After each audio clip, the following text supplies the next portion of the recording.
Sveiki visi stebintis mūsų ir mūsų atliekamus darbus. Šiandieną norėčiau parodyti tokį mazgelį, kurį rekomendavo kiti meistrai. Mums jisai patiko, norėčiau su jumis irgi jo pasidalinti. Kaip matot, stogas jau yra sumontuotas. Perdanga terasoje tokia padaryta čia tam, kad terasinė apdaila būtų prie ko tvirtinti ir be abejo visas stogo surišimas visai kitoks. Bet šiandieną ne apie tai. Kaip kad matote čia perdanga, taip jinai čia nueina, tik tais čia yra jinai sukryžminta ir sudėta garo izoliacinė plėvelė. Kaip matote, aliuminizuota, tarpusavy surišta ir kaip mes ją montuojam yra jau parodyta ne vienam video. Klausimas yra toks šio video.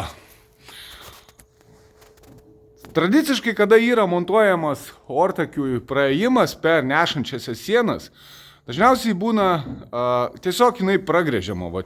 Šitas žiedas yra pragrėžiamas ir jo pragrėžtose vietose yra prakešami ortakiai. Atėjo pas mumis meistrai, kurie montuos visus ortakius ir mums, kaip sakyt, patarė, pakonsultavo, kad nepažeidžiant šitų nešančių sienų, kurios yra nešančios, kaip minėjau, padaryti tokius lovius. Virš gelžbetoninių tų saramų yra padaromi tokie loviai, kurie nueina į šitą, tarkim, patalpą, kurioje bus visi siurbliai ir taip toliau. Ir negrėžiant saramos, padaromi tokie loviai. Ir virš gelžbetoninės saramos yra pravedami ortakiai. To pasekoje mes turime vientisą ir nepragręžtą ir nepažeistą nešančiąją sieną. Be abejo, virš perdangos atitinkamai reikės padaryti, tiksliau mes jau padarė papildomą termoizoliacinį sluoksnį, kad neperšaltų esantis vamzdžiai šiuose loviuose. Bet tokia, sakykime, mums nebuvo labai žinoma tokia inovacija, nes tradiciškai tikrai darydavom taip kaip čia, pragrėžė atėję, prakiša ir viskas, o čia iškilo klausimas, kad gal mes negalim gręžti tos sienos, nes pažeisim jos vientisumą, tvirtumą šito gelžbetonio ir tokie yra loviai sukonstruoti.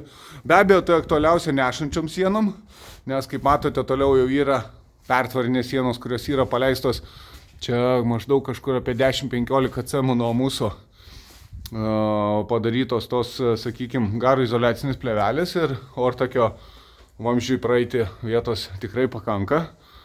Tai šiandieną norėjau parodyti tokį video, kad pasirodo yra opcija, kurią galima išsaugoti saramos vientisumą ir jos stiprį.